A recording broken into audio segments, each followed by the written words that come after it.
ஏசாயா 51 12 வசனம். நானே உங்களுக்கு ஆறுதல் செய்கிறவர். உடைய இருதயம் காயப்பட்ட நிலைமையில், உடைய இருதயத்தில் ஒரு வேதனை சுமந்து கொண்டு, யார் எனக்கு ஆறுதல் சொல்லுவார்கள்? இந்த வேதனையை யார் விளங்கி கொள்ளுவார்கள்? என் துக்கத்தை யார் புரிந்து கொள்ளுவார்கள்? யாரிடத்தில் இந்த வேதனையை சொல்ல முடியும்? மனிதர்கள் இதை தவறாய் புரிந்து கொண்டால், நான் சொல்லுகிறதை என் குடும்பத்தார் தவறாக விளங்கி கொண்டால், என்னை ஆறுதல் படுத்துவதற்கு பதிலாக மேலும் மேலும் காயப்படுத்தி விடுவார்களே. நான் இந்த பாரத்தை யாரிடத்தில் சொல்லி இந்த வேதனைக்காக யாரிடத்தில் கண்ணீர் வடிக்க முடியும்? என்னை தனிமையில் நீங்கள் கலங்கி கொண்டிருக்கலாம். இன்றைக்கு காயப்பட்டவங்களுடைய உள்ளத்தை ஆறுதல் படுத்தி மகிழ பண்ண போகிறார்.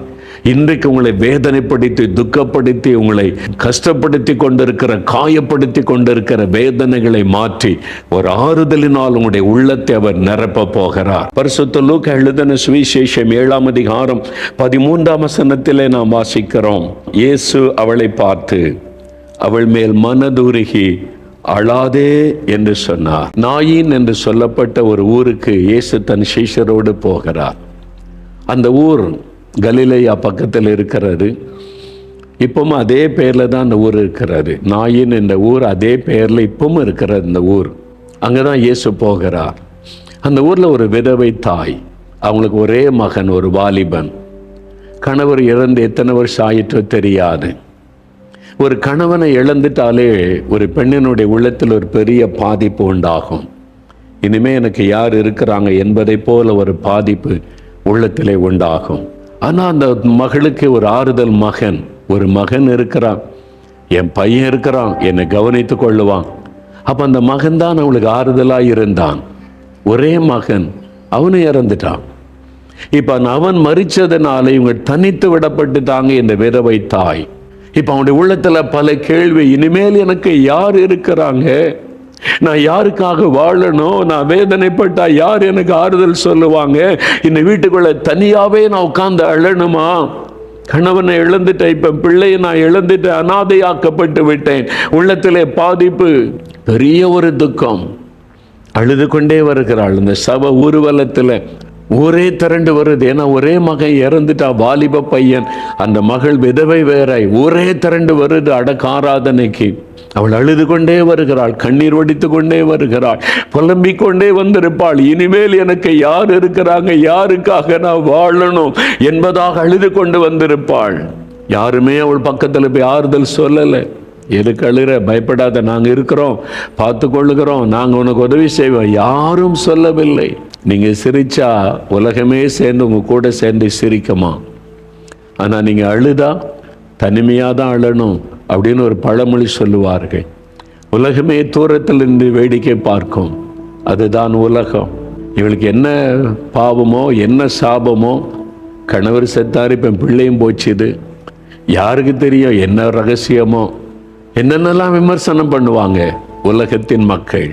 அவளுக்கு ஆறுதல் சொல்ல யாரும் இல்லை. ஆனால் இயேசு அவளை பார்க்கிறார். அவளுக்கு இயேசு யாருன்னு தெரியல.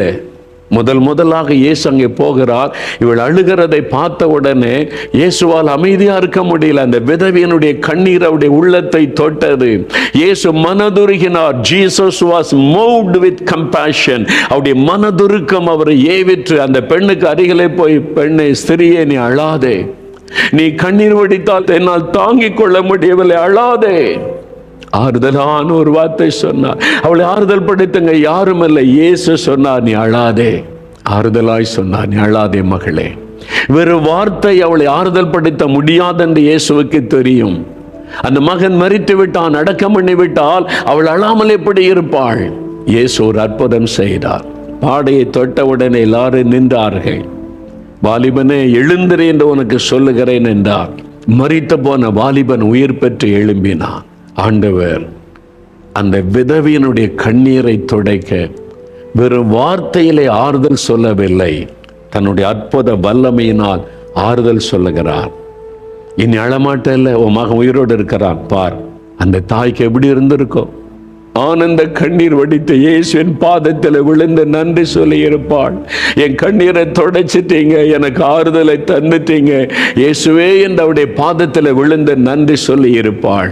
அதே இயேசுதான் இன்னைக்கு உங்க வீட்டுக்கு வந்திருக்கிறார், உங்களோட பேசி கொண்டிருக்கிறார்.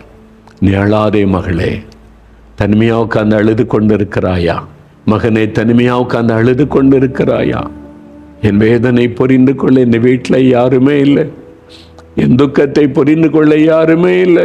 என் பாரத்தை சொன்னா கூட என்னதான் குற்றம் சொல்றாங்க, உண்மையா என்னுடைய உணர்வுகளை புரிந்து கொள்ள யாருமே இல்லை. நீ தனிமையாய் நீ அழுது கொண்டிருக்கிறாய் அல்லவா? இயேசு உன்னோடு தான் பேசுகிறார்.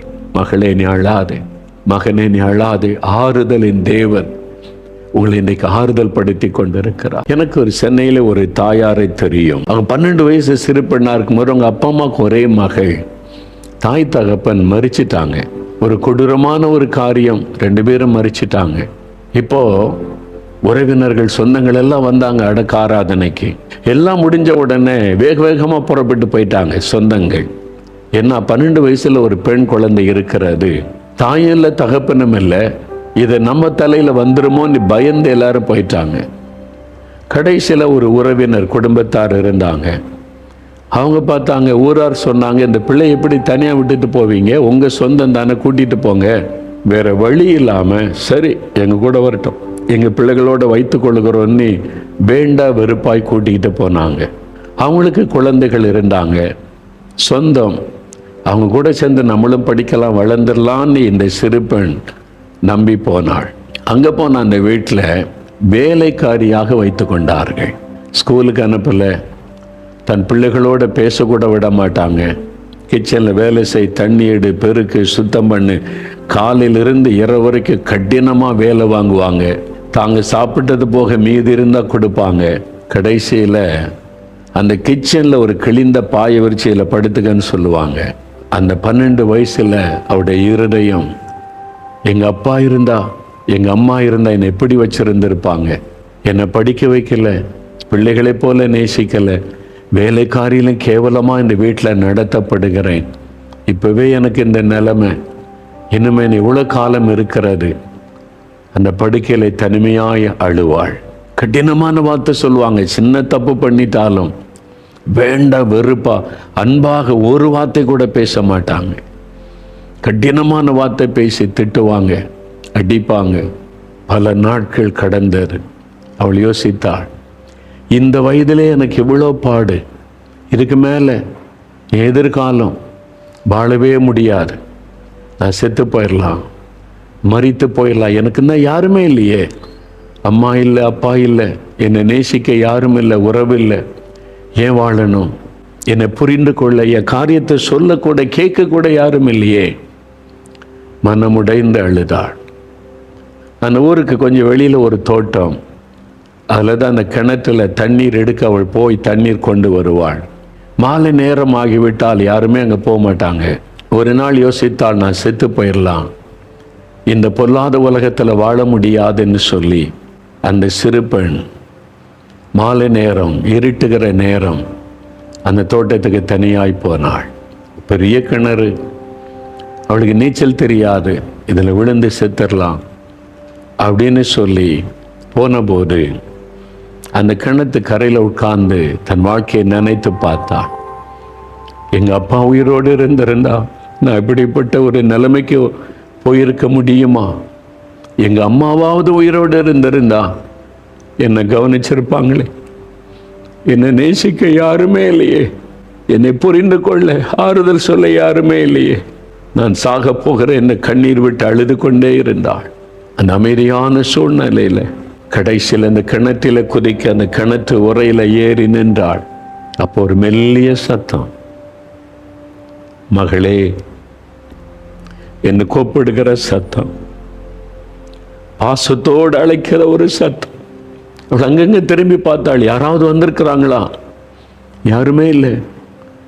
என் மன பிரமையாக இருக்குமோ என்று மறுபடி கிணத்திலே குதிக்க ஆயத்தமான போது, மகளே நீ ஏன் சாகணும், நான் இருக்கிறேன், உனக்கு தாயும் தகப்பனுமாக இருப்பேன்.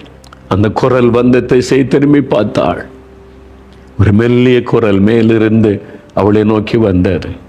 நான் இயேசு, நான் உனக்கு தாயும் தகப்பனுமாக இருப்பேன், நீ சாகக்கூடாது, நான் உன்னை பார்த்துக்குவேன், வா. ஒரு பெரிய ஆறுதல் அவருடைய உள்ளத்தை நிரப்பினர். அந்த கனிவான வார்த்தை, அந்த பாசத்தோடு சொன்ன வார்த்தை அவருடைய காயத்தை எல்லாம் மாற்றி ஒரு ஆறுதல், ஒரு புதிய நம்பிக்கையை கொடுத்தார். எனக்கு இயேசு இருக்கிறார், எனக்கு தாயாக தகப்பனாக இயேசு இருக்கிறேன்னு சொல்லி இருக்கிறார். வீட்டிற்கு திரும்பி வந்தாள். அதே வீடு, அதே மக்கள், அதே அன்பற்ற மக்கள், அதே கொடூரம். ஆனால் ஒவ்வொரு நாள் இரவும் அந்த கிழிந்த பாயில முழங்கால் படியிட்டு இயேசுவோடு பேசுவார். எனக்கு தாயை தகப்பன்னு நீங்க தானே. ஆண்டவர் ஆறுதல் படுத்தி, நீ பயப்படாத, சொன்னு போகாது, நான் உன்னை ஆசீர்வதிப்பேன் என்று ஆறுதல் படுத்தி நடத்தினார். எதிர்காலத்துக்கு வந்து பயந்து கொண்டிருந்தார்கள். அந்த ஆண்டவர் நல்ல வாழ்க்கை அமைத்து கொடுத்தார், நல்ல பிள்ளைகளை கொடுத்தார். அவங்க சொன்னாங்க, இன்னைக்கு என் பிள்ளைகள் ஆசீர்வாதமா இருக்கிறாங்க, என் அன்பா வச்சிருக்கிறாங்க. என்னைக்கோ நான் செத்து இருக்கணும் 12 வயசுல. இயேசு என்னை ஆறுதல் படுத்தி என்னை தேற்றி இதுவரைக்கும் நடத்தி வந்திருக்கிறார். அதனால தான் அவர் மேல எனக்கு அளவில்லாத அன்பு. ஒரு அநாதியா கிடந்து எனக்கு இவ்வளவு பெரிய குடும்பத்தை அமைத்து கொடுத்து மகிழ்ச்சியாக இயேசு என்னை வைத்திருக்கிறார். அவர் சொல்லுகிறார், என் மகளே, நான் இருக்கிற உனக்கு தாயின் தகப்பனுமாக, நான் உன்னை புரிந்து கொள்ளுகிற தேவன், உன் உணர்வுகளை விளங்கி கொள்ளுகிற தேவன். யார் புரிந்து கொள்ளாவிட்டால் என்ன, எனக்கு உன் சூழ்நிலை தெரியும், உன்னுடைய பலவீனங்களும் எனக்கு தெரியும், நீ தனிமையில் படுகிற கஷ்டம் எனக்கு தெரியும். I can understand you, my daughter.